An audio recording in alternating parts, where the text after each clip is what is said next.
Hello, my name is Ernesto Carrejero. I work in the English and College Readiness Department at WCC. I'm here to share my story with you about my heart survivor story. In 2017, the eve of St. Patrick's Day that year, and in the middle of the night, about 2 o'clock, I started to feel some pain in my chest. And I tapped my wife on the shoulder and I said, something's not right. And so we made it, she drove me to the hospital. And so from March 17th, I stayed there for a period of 12 days where it was determined that I did have a heart attack and said I had close to 80 to 90% blockage throughout my body. They had set an appointment for me to have surgery on April 5th.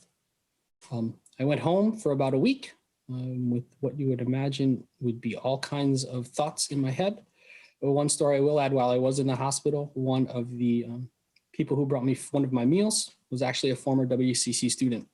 So I was very happy to know that I was able to connect with someone in my employment, and that won't be the first time in this story. I did have that surgery. It lasted about 3 hours and 45 minutes. The cardiovascular team that did my surgery, they're fantastic people. I owe them my life, quite frankly, and I'm very thankful of that. But I did know that my life would have to change after that. The surgery ended, I ended up getting a CABG x6, which is a coronary artery bypass surgery. x6 means they grafted 6 muscles in my heart. I did my due diligence going up to Domino Farms, doing that cardio exercise, getting on the treadmill, starting with walking. They suggested maybe it's time for you to start jogging. So I did start jogging, and then I started to get some symptoms again. I decided that I wanted to go to the hospital again because I was starting to feel some of those same symptoms. Incidentally, the EMT driver there was also a former WCC student of mine who recognized me right away, but I wasn't able to recognize him. And so I felt like WCC was definitely looking out for me all throughout my journey, where they determined that one of my grafts was actually starting to fail. I had another heart cath, and during that heart cath, they put 2 stents into me. Throughout my heart journey and my struggles, which still go on today, which demands that I basically exercise, eat, as my doctor would put it, nuts and grass, as opposed to anything else. I've pretty much stuck to that diet, and since I first went into that hospital on March 17th, I've lost 30 pounds.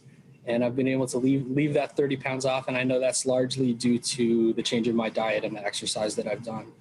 And I know that walking is one of the most basic preventative measures that you could do to get your heart pumping. And if you can do jogging and walking even more to get it sweating a little bit, I know that that is one of the things you need to do to stay heart healthy.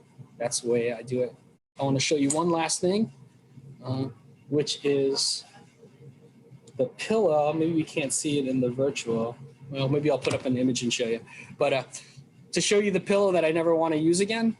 So it's a pillow that when you're recovering from heart surgery, you're supposed to squeeze or lay on your back to get some comfortable positions. So it sits in my closet, not on my bed. I'd never want to bring that thing out again. I want to thank everybody for participating with Team here at the college, for Team Washtenaw Community College and the American Heart Association. Heart healthiness is something that should be dear to your heart because it's dear to mine.